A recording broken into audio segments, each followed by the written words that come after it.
If you've been trying to keep up with the housing market, you know it's felt like one step forward and two steps back. It's been exhausting, right? But what if? What if we're finally on the verge of a real turning point? Today, we're going to dig into the numbers and see why 2026 might just be the year this crazy cycle finally breaks. Okay, so let's just get right to it, because this is the question on everyone's mind. Why does it feel like we're stuck on this wild roller coaster? Every single time there's a little glimmer of hope for homebuyers, it feels like the rug gets pulled right out from under the market. So what is really going on?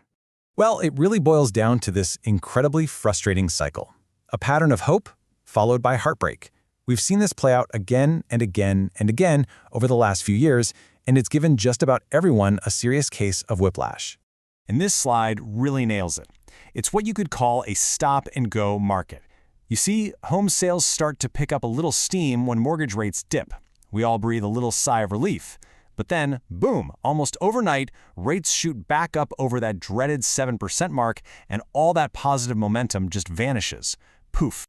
Now, your first thought might be, okay, this is all about the Federal Reserve's decisions. And look, that's definitely part of the story, but it is not the whole picture. There's another factor at play here, a kind of hidden driver that's been quietly causing a ton of this chaos. The culprit we're looking for is something called mortgage spreads. Now, I know it sounds like some super complicated financial term, but stick with me here, because understanding this one concept, this is the absolute key to unlocking why 2026 could be so different. So, let's decode this thing together. What are mortgage spreads really? I promise you, it's way simpler than it sounds. Okay, so at its core, the mortgage spread is just the gap, the space between a key government bond rate, that's the 10-year Treasury yield, and the final mortgage rate that you actually pay. The best way to think about it is as a lender's risk premium. It's kind of like the extra cushion they add on top of the base rate to protect themselves from risk and uncertainty. And here you can see the direct impact it has. When these spreads get really wide, like they were back in 2023, they basically supercharge mortgage rates. They keep them high and jumpy, even if the government rates are chilling out. But when spreads are normal, that's the goal. That volatility disappears, and the mortgage rates you see can follow the base rate much more closely and, more importantly, stable. And listen, this isn't just some abstract idea. The damage has been very, very real.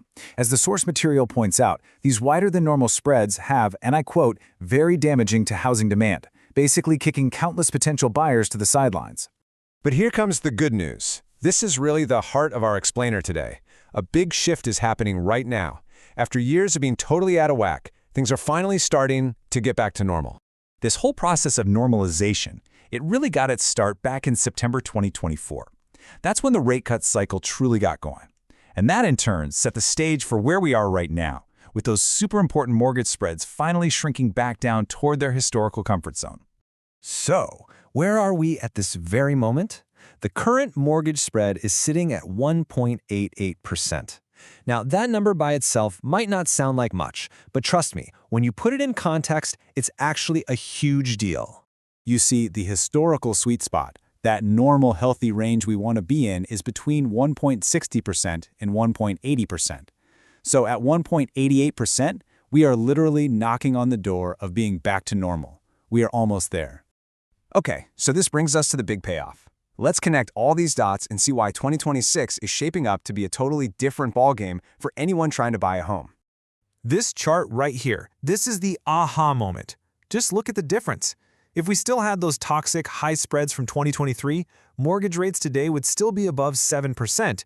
But because those spreads have started to normalize, that very same mortgage rate is down at 6.07%. That is a massive, massive difference in a monthly payment, all because of this one factor getting back to normal. So what's the big takeaway here? What does all this mean for 2026? Well, for starters, it means those crazy volatile spreads are finally calming down.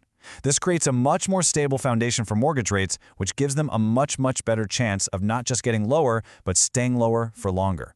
And that is the perfect recipe for what could be the first real year of sustained growth in home sales that we've seen in a long time. And this quote really just hammers the whole point home.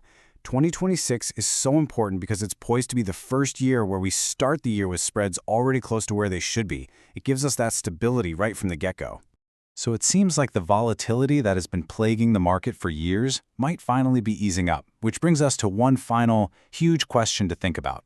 With rates finally on a more stable footing, what becomes the next big challenge for the housing market to overcome? That's what we should all be watching for now.